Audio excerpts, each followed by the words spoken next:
Hello बच्चों, कैसे हैं आप सब।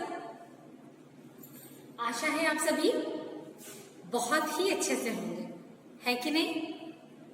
तो बेटा आज हम संज्ञा के विकार का दूसरा चैप्टर पढ़ेंगे। आप जानते हैं इसके दूसरे चैप्टर का नाम था वचन, ठीक है। इसके पहले हमने लिंग के बारे में पढ़ा था, आज हम पढ़ेंगे वचन के बारे में, ठीक है। तो वचन के बारे में एक चीज आप सभी अभी तक जानते हैं कि वचन जो है वो संख्याओं का बोध कराते हैं। वचन जो है वो संख्याओं का बोध कराते हैं। जैसे एक उंगली, अनेक उंगलियां, ठीक है। उंगली, उंगलियां, एक से अधिक यदि चीजें हैं तो। वैसे ही एक वचन और एक से अधिक होने पर बहुवचन। समझ आया। वचन ऐसे शब्द हैं जो संज्ञा शब्दों की संख्याओं का बोध कराते हैं हमको। और वचन के दो भेद होते हैं।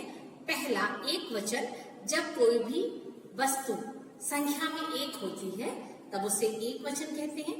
और जब कोई भी वस्तु या संख्या या ऐसे ही चीज है जिससे हमें एक से अधिक होने का बोध होता है तब वह बहुवचन कहलाता है, ठीक है। इसके पहले आप लगातार ये सारी चीजें पढ़ते आए हैं तो ये सभी आपके लिए जानी हुई चीजें हैं। इसलिए आइए हम वीडियो में और बेहतर तरीके से और नए तरीके से इन चीजों को समझते हैं, ठीक है।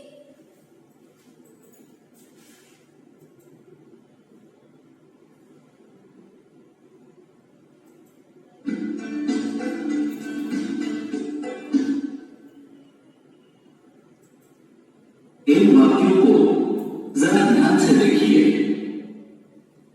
आयशा मेला घूमने जा रही है, तोता उड़ता है, जिगी और आशा पार्क जा रहे हैं। वे सभी समुद्र का नजारा देख रहे हैं। आयशा मेला घूमने जा रही है। इस उदाहरण में मेला जाने वाली केवल आयशा ही है, अतः यह एक वचन वाक्य है। तोता उड़ता है। इस उदाहरण में उड़ने वाला तोता संख्या की दृष्टि से एक ही है, अतः यह भी एक वचन वाक्य है। जिगी और आशा पार्क जा रहे हैं। इस उदाहरण में जिगी और आशा है जो संख्या की दृष्टि से एक से ज्यादा अर्थात दो लोग हैं, अतः यह बहुवचन वाक्य है। विजय, समीर, पंकज और जॉन समुद्र का नजारा देख रहे हैं। इस उदाहरण में विजय, समीर, पंकज और जॉन हैं जो संख्या में एक से भी अधिक है, अर्थात 4 लोग हैं, अतः यह बहुवचन वाक्य है। अतः जिन वाक्यों में संज्ञा या सर्वनाम शब्दों के जिस रूप से उनके एक या दो या उससे अधिक होने का बोध हो वह वचन कहलाते हैं। आइए जानते हैं वचन की परिभाषा। वाक्य में आने वाला शब्द का वह रूप जिससे उसकी संख्या में एक या एक से अधिक होने का पता चले तो वह वचन कहा जाता है।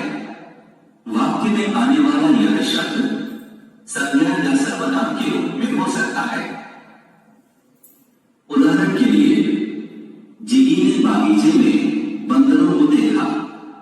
इस उदाहरण में बंदरों शब्द से बगीचे में बंदरों की संख्या का बोध हो रहा है कि वहां एक से अधिक बंदर थे, अतः यह शब्द यहां वचन है। जिया ने मेले में दुकानें देखी और खिलौने भी लिए। इस उदाहरण में दुकानें और इनकी संख्या का ज्ञान करा रहे हैं।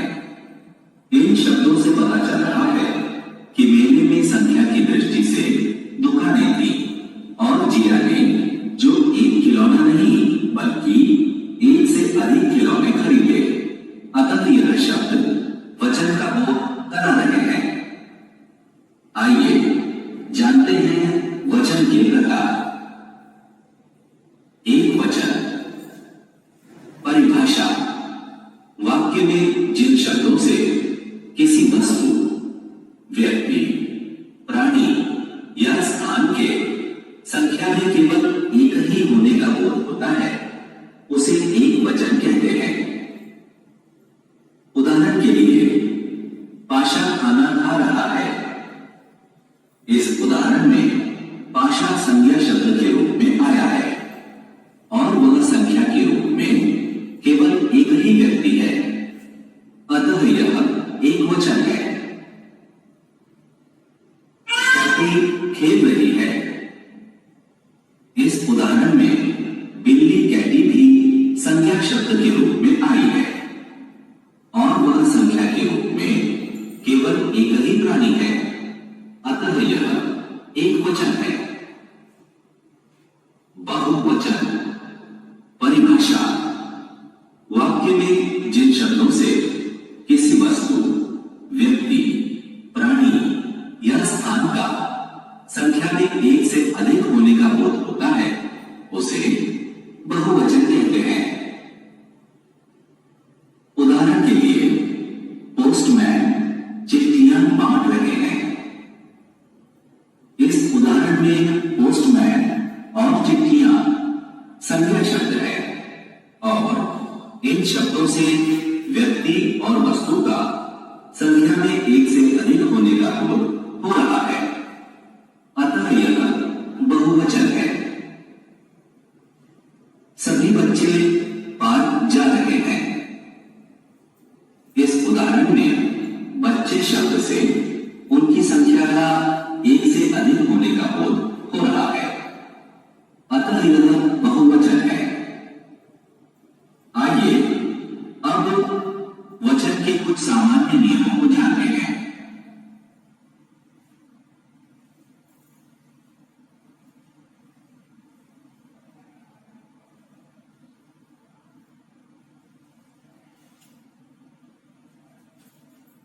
तो बेटा आपने देखा इसमें कि कैसे वचन की परिभाषा, वचन के भेदों की परिभाषा उदाहरण सहित आपको बताई गई। आशा है ये चीजें आपको अच्छे से समझ आई होंगी। अर्थात अब आप ये समझ चुके होंगे कि जब हमें किसी भी वस्तु, व्यक्ति, प्राणी या स्थान की संख्याओं का बोध होता है तो वह वचन कहलाते हैं। अब आपने ये भी जान लिया कि यदि व्यक्ति, वस्तु, प्राणी या स्थान संख्या में एक होते हैं वहां एक वचन होता है और जहां वे एक से अधिक होते हैं वहां बहुवचन होता है। तो आइए आगे इसके नियम जानते हैं।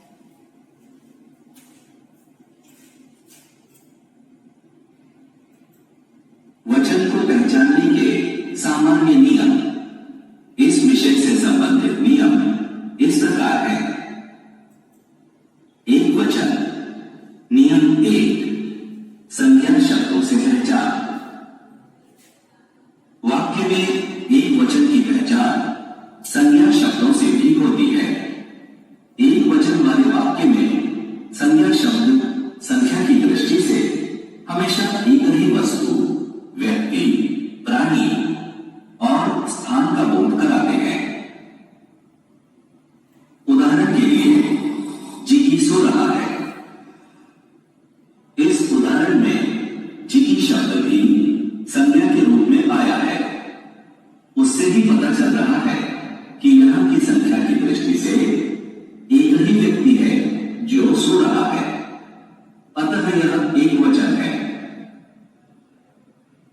जिया पढ़ाई कर रही है। इसी प्रकार इस उदाहरण में जिया शब्द भी संज्ञा के रूप में आया है। उससे ही पता चल रहा है कि यहां पर संख्या की दृष्टि से एक ही लड़की है जो पढ़ाई कर रही है, अतः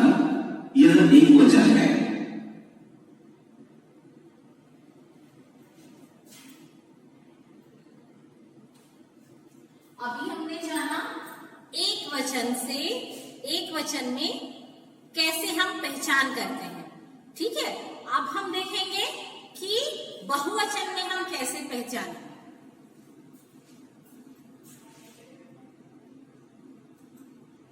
नियम 2, सर्वनाम शब्दों से पहचान। एक वचन की पहचान सर्वनाम शब्दों से ही होती है। एक वचन वाले वाक्यों में सर्वनाम शब्द संख्या की दृष्टि से हमेशा एक ही वस्तु, व्यक्ति, स्थान अथवा प्राणी का बोध कराते हैं। उदाहरण के लिए, यह फार्म हाउस मेरा है। इस उदाहरण में यह और मेरा शब्द सर्वनाम के रूप में आए हैं। इस शब्द में यह शब्द से फार्म हाउस की एक ही संख्या के बारे में पता चल रहा है। वहीं दूसरी ओर मेरा शब्द भी सर्वनाम है, जिससे कि एक ही व्यक्ति के बारे में पता चल रहा है। अतः यह एक वचन है। वह गाय घास चरती है। इसी प्रकार इस उदाहरण में वह शब्द सर्वनाम के रूप में आया है, जिससे गाय की एक ही संख्या के बारे में पता चल रहा है। वहीं दूसरी ओर गाय शब्द यह संज्ञा भी है, जिससे भी एक ही प्राणी के बारे में पता चल रहा है। अतः यह एक वचन है।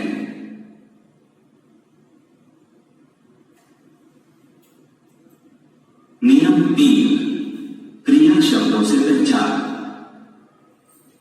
वाक्यों में एक वचन की पहचान क्रिया शब्दों से भी होती है। एक वचन वाले वाक्यों में क्रिया शब्द संख्या की दृष्टि से हमेशा एक ही व्यक्ति, वस्तु, स्थान अथवा प्राणी का बोध कराते हैं। उदाहरण के लिए, वह बैलगाड़ी चला रहा है।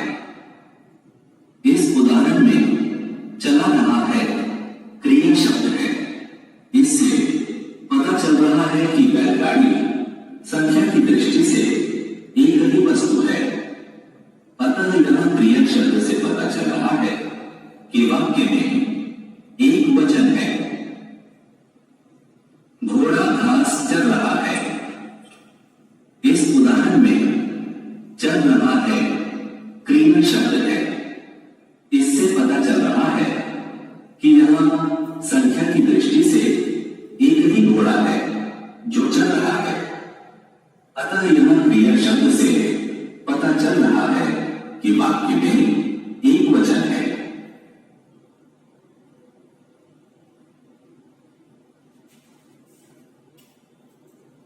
बहुवचन। नियम 4, संज्ञा शब्दों से पहचान। वाक्य में बहुवचन की पहचान संज्ञा शब्दों से भी होती है। बहुवचन वाले वाक्य में संज्ञा शब्द संख्या की दृष्टि से हमेशा एक से अधिक वस्तु, व्यक्ति, प्राणी और स्थान का बोध कराते हैं। उदाहरण के लिए, दुकान में आइसक्रीम के डिब्बे आए हैं। इस उदाहरण में आइसक्रीम और डिब्बे संज्ञा शब्द हैं। संख्या की दृष्टि से यह एक से अधिक वस्तु है। अतः यह संज्ञा शब्दों से पता चल रहा है यह वाक्य बहुवचन है। बगीचे में फूलों के कई प्रकार हैं। इस उदाहरण में फूलों यह संख्या शब्द है। संख्या की दृष्टि से बगीचे में फूलों के एक से अधिक प्रकार हैं। अतः यह बहुवचन है।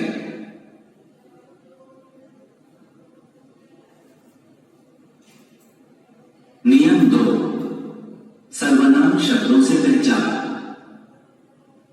बहुवचन की पहचान सर्वनाम शब्दों से ही होती है।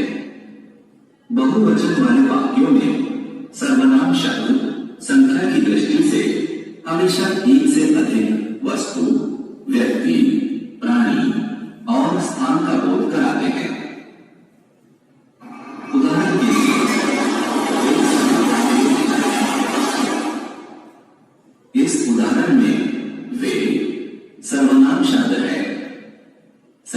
दृष्टि से यह एक से अधिक व्यक्तियों के बारे में बोध करा रहा है।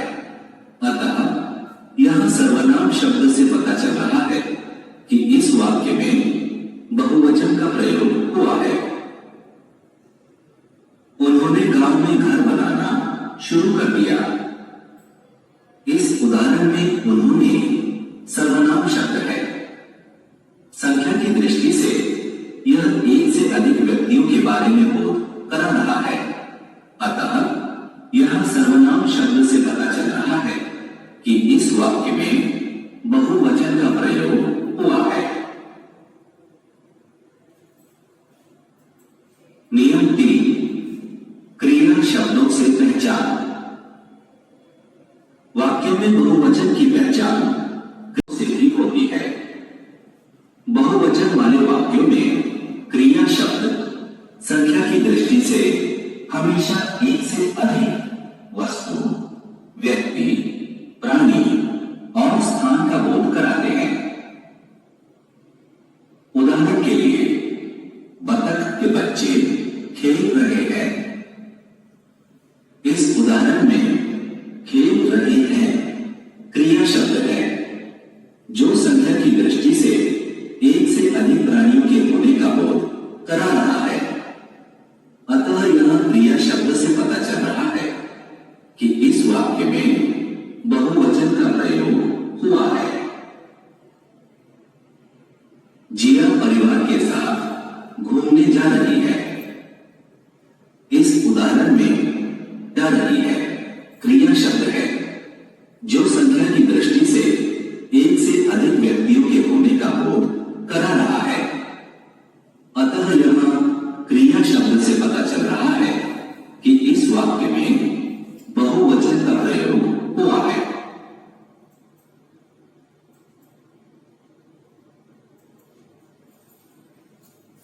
तो बेटा इस तरह आपने देखा कि एक वचन और बहुवचन को कैसे हम 3 तरीकों से पहचान सकते हैं। सबसे पहला तरीका था संज्ञा से पहचानना, दूसरा तरीका सर्वनाम को देखकर पहचानना और तीसरा तरीका क्रिया से पहचानना।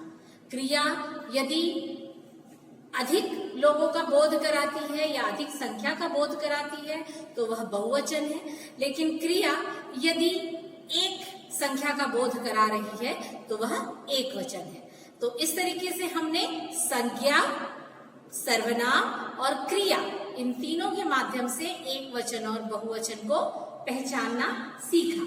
आगे हम सीखेंगे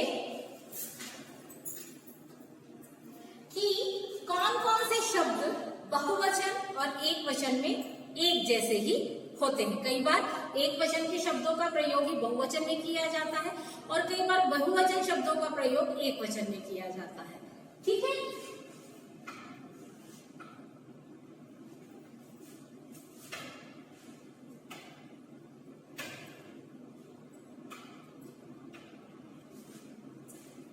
तो सम्मानित लोगों के लिए और अपने से बड़े लोगों के लिए, सम्मानित और अपने से बड़े लोगों के लिए हमेशा बहुवचन शब्दों का प्रयोग किया जाता है।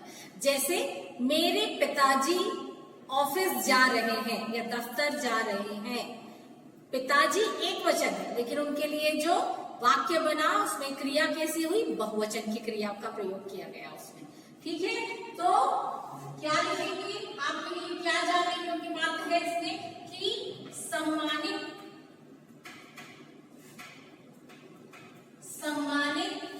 व अपने से बड़ों का, अपने से बड़ों के लिए,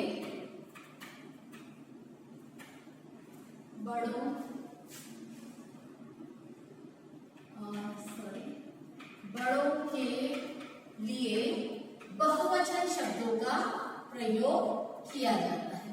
ठीक है।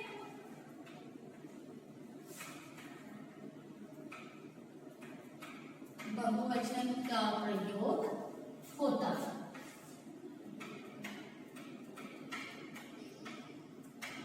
उसके बाद यदि हम देखें दूसरा, तो दो व्यक्तियों के आपसी संबंधों को बताने के लिए भी बहुवचन शब्दों का प्रयोग किया जाता है।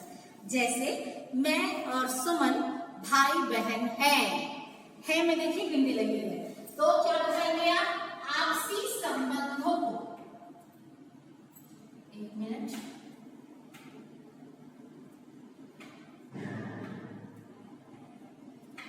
आपसी संबंधों को दर्शाने के लिए भी किसका प्रयोग किया जाता है?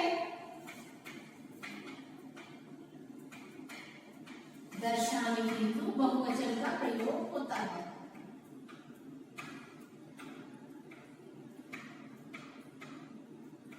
दर्शाने हेतु बहुवचन का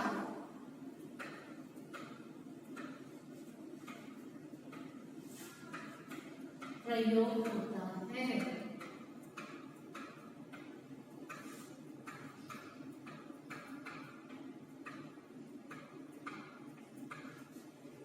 ठीक है, ये हुई दो चीजें। इसके अलावा तीसरी जो चीज है जिसमें हम, ये तो हमने जाना कि बहुवचन शब्दों का प्रयोग कब कब होता है।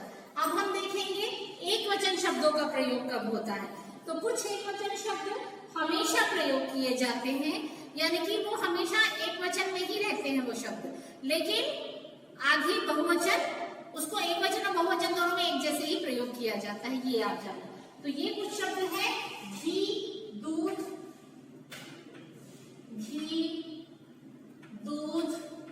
पृथ्वी, ये शब्द कुछ है। इनके अलावा और भी शब्द हैं आदि, जो सिर्फ और सिर्फ एक वचन में प्रयोग किए जाते हैं। हमेशा इनका प्रयोग ऐसे ही होता है, एक वचन में इनका प्रयोग होता है। एक वचन में इनका प्रयोग होता है।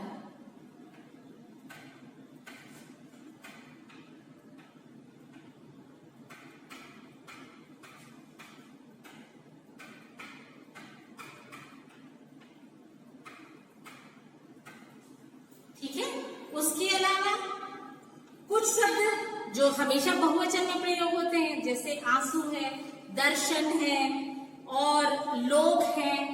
ठीक है, ये शब्द हैं जिनका प्रयोग एक वचन में होता है, और कुछ शब्द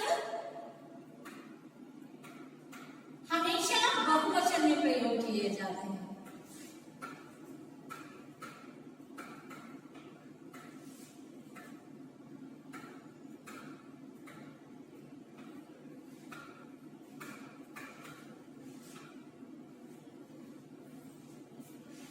बहुवचन में प्रयोग किए जाते हैं।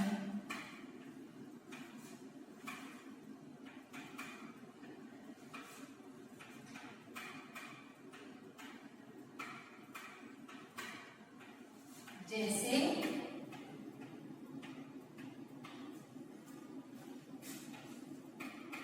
लोग, दर्शन,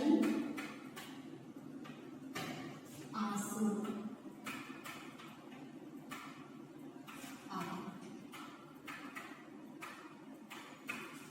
ठीक है बेटा, तो आपने जाना कि कैसे हम संज्ञा, सर्वनाम और क्रिया के माध्यम से एक वचन और बहुवचन को पहचानते हैं। फिर आपने जाना कि कब कब हम बहुवचन शब्दों का प्रयोग करते हैं और कौन कौन से ऐसे शब्द हैं जो हमेशा या तो एक वचन में लिखे जाते हैं या बहुवचन में लिखे जाते हैं। ठीक है, ये सारी चीजें आपने जान ली। अब आगे हम देखते हैं कि कैसे हम एक वचन को बहुवचन बनाते हैं। ठीक है, कैसे हम एक वचन को बहुवचन बनाते हैं।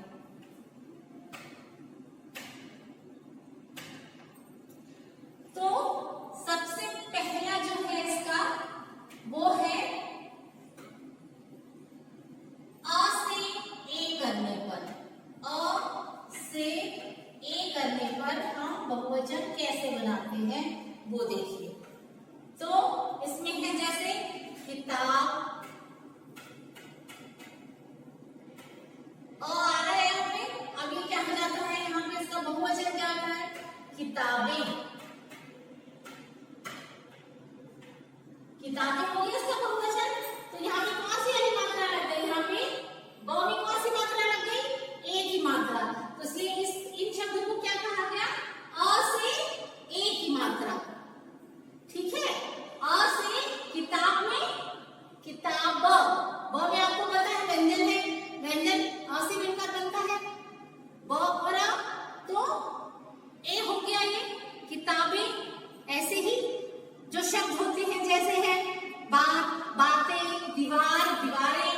इस तरीके के जो शब्द हैं ये सभी किस में आ जाएंगे, इसके अंतर्गत आ जाएंगे। दीवार, दीवारें, मेज, मेजें,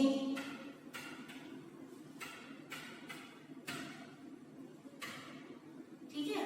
और इसके अलावा पेंसिल, पेंसिलें, पेंसिल,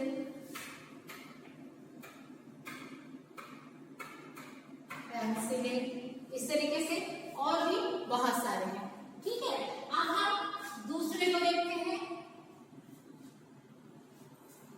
आ से ए करने पर दूसरा क्या है बेटा, आ से ए करने पर कैसे हम बदलते हैं, देखो इसमें यह है जैसे तकिया, तकिए, तकिया, इसका क्या हो जाता है, तकिए।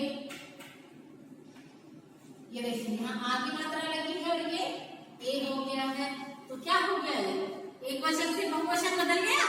वैसे ही है कपड़ा, कपड़े, बूढ़ा, बूढ़े, बस्ता, बस्ते, पत्ता, पत्ते, लड़का, लड़के, पौधा, पौधे, है ना। और क्या है, पहिया,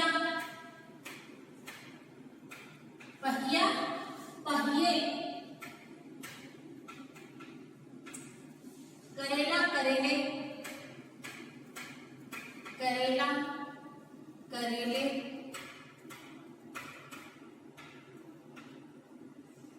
बाजा, बाजे, बाजा, बाजे, ठीक है। तो इस तरीके से आपने देखा कि आ से ए करके भी हम एक वचन से बहुवचन में बदल सकते हैं। इसके बाद है आपका आ से ऐ करने पर, ऐ, ठीक है। तीसरा क्या है आपका, तीसरा है आ से ऐ करने पर, ठीक। इसमें क्या होता है, चलिए इसमें भी कुछ शब्दों को देखते हैं हम, जैसे सेना,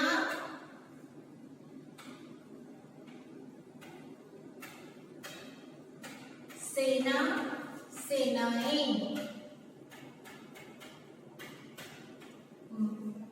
माला, मालाएं,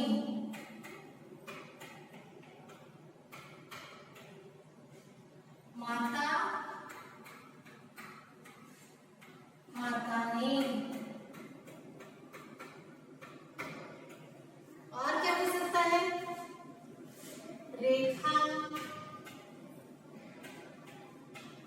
रेखाएं, ठीक। इसके अलावा अध्यापिका, अध्यापिका, अध्यापिकाएं, अध्यापिका किसको बोलते हैं बेटा,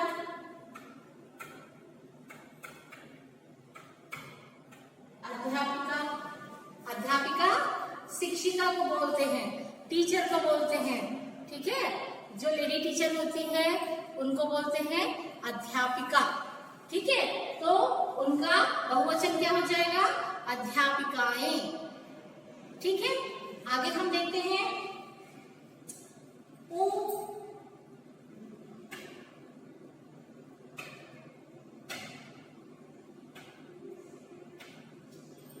उसके बाद तीसरा है छोटा ऊ,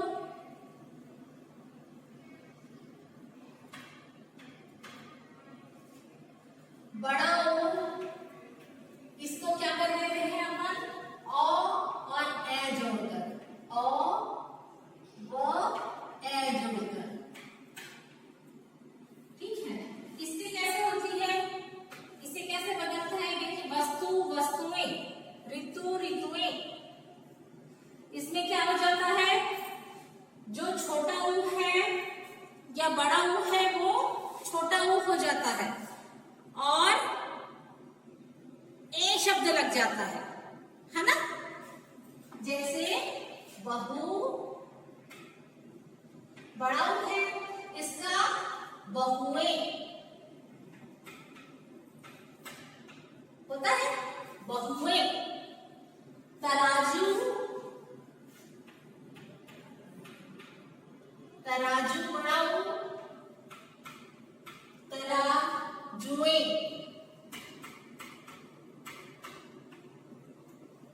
ठीक है, तो इस तरीके से आप देख रहे हैं कि कैसे हम एक वचन से बहुवचन में बदलते हैं। धातु का धातुएं भी होता है और धातुओं भी होता है ना। इन धातुओं को उपयोग में लाया गया, ये हम करते हैं, तब भी हम बहुवचन शब्दों का प्रयोग कर रहे हैं। और इन धातुएं, ये धातुएं प्रयोग में लाई जाती हैं। यदि हमने ये भी शब्द कहा तो भी हम बहुवचन धातु शब्द का प्रयोग कर रहे हैं। ठीक है, तो यहाँ जैसे लिखा हुआ है औ और ए, तो इससे आप कंफ्यूज मत होइएगा, क्योंकि तराजुओं भी कहा जाता है, विभिन्न तराजुओं में तौल कर देखा गया। ठीक है, और तराजुएं भी कहा जाता है। इस तरीके की तराजुएं प्रयोग में लाई जाती हैं। इस तरीके के भी वाक्य बनते हैं। तो ओ और ए दोनों मिलाकर जगह के हिसाब से शब्दों का इस्तेमाल किया जाता है। अब है छोटी ई या बड़ी ई में या जोड़कर। अब क्या है, छोटी ई या बड़ी ई, इसमें या जोड़ा जाता है, या। ठीक है, या जोड़कर बनाया जाता है। अब इसको कैसे बनाते हैं, तो वही रोटी रोटियां, नीति नीतियां, खिड़की खिड़कियां। इसमें एक चीज यदि आप देख रहे होंगे तो ये भी है कि बहुत सारे शब्दों में जो बड़ी ई की मात्रा है वह छोटी ई की मात्रा में परिवर्तित हो जाती है जब हम बहुवचन बनाते हैं तब। जैसे कि आप देख रहे हैं यहाँ पर दिया हुआ है रोटी, रोटी शब्द में यहाँ बड़ी ई लगी हुई है, और जब ये बहुवचन बनता है तब ये रोटियां छोटी ई की मात्रा हो जाती है। तो ऐसी कुछ चीजों का भी आपको ध्यान रखना है। नदी नदियां, डाली डालियां, छुट्टी छुट्टियां, गलती गलतियां, ये सभी इसी प्रकार के उदाहरण है। कली कलियां, लड़की लड़कियां, दवाई दवाइयां, मिठाई मिठाइयां, ये भी आप देख रहे हैं कि छोटी ई जो है, सॉरी, इसमें बड़ी ई जो है वो छोटी ई में परिवर्तित हो जा रही है। ठीक, अब उसके बाद छठवां जो है आपका वो है सिर्फ या शब्द में परिवर्तन होता है। ठीक है, जो या है वह क्या हो जाता है, बदलकर या हो जाता है। जैसे चिड़िया, ये चिड़िया जो है वो एक वचन है, लेकिन जब इस चिड़िया में हम चंद्र बिंदु लगा देते हैं तो ये बहुवचन हो जाता है। ठीक है, इसी प्रकार खटिया, खटिया शब्द है, ये खटिया हो जाता है। ठीक है, उसी प्रकार चूहिया का चूहिया हो जाता है, गुड़िया का गुड़िया हो जाता है, लुटिया का लुटिया हो जाता है, और बिटिया का बिटिया हो जाता है। उसके बाद लास्ट में है कुछ ऐसे जो खासकर जो समूह वाले शब्द होते हैं उनमें ये शब्द लगाए जाते हैं, जैसे जन, वर्ग, लोक, वृंद आदि लगा देने से बहुवचन शब्द बन जाते हैं। जैसे नारी वृंद, अध्यापक गण, गुरुजन, तुम लोग, नेतागण, सज्जन लोग, कविगण। इस तरीके से हम बहुवचन का प्रयोग समझते हैं। अब उसके बाद कई बार ऐसा होता है जिन पुल्लिंग शब्दों के अंत में अ, ई और ई, उ, ओ स्वर आते हैं, वे शब्द एक वचन और बहुवचन में समान होते हैं। जैसे मैंने एक फूल तोड़ा, मैंने 4 फूल तोड़े। इसमें क्या हुआ, एक में भी फूल ही लगा हुआ है और 4 जबकि 1 से अधिक है उसमें भी फूल शब्द का ही प्रयोग किया गया है। क्यों किया गया है? क्योंकि इनके अंत में अ शब्द आया है। ठीक है, तो इनका हमेशा प्रयोग किसमें होगा? एक वचन में होगा। कुछ जगह जो संबंध बताने वाले हैं उनमें जो दोनों वचन में वो प्रायः एक से रहते हैं, है ना। मतलब जैसे मामा, मामी, नाना, दादा, ये लोग हमेशा एक ही प्रयोग किए जाते हैं। तो इस तरीके से आपने जाना कि वचन किसे कहते हैं, अर्थात संख्या का बोध कराने वाले को वचन कहते हैं। वचन के भेद होते हैं 2, एक वचन और बहुवचन। वचन शब्द का एक रूप एक वचन कहलाता है और अधिक रूप बहुवचन कहलाता है। बड़ों के सम्मान के लिए बहुवचन का प्रयोग किया जाता है। ठीक है, और भी बहुत सारे कुछ शब्द एक वचन में ही प्रयोग किए जाते हैं और कुछ शब्द बहुवचन में प्रयोग किए जाते हैं। तो इस तरीके से आपने जाना कि वचनों को हम कैसे पहचानते हैं और कैसे बदलते हैं। आशा है आपको ये पाठ समझ आया।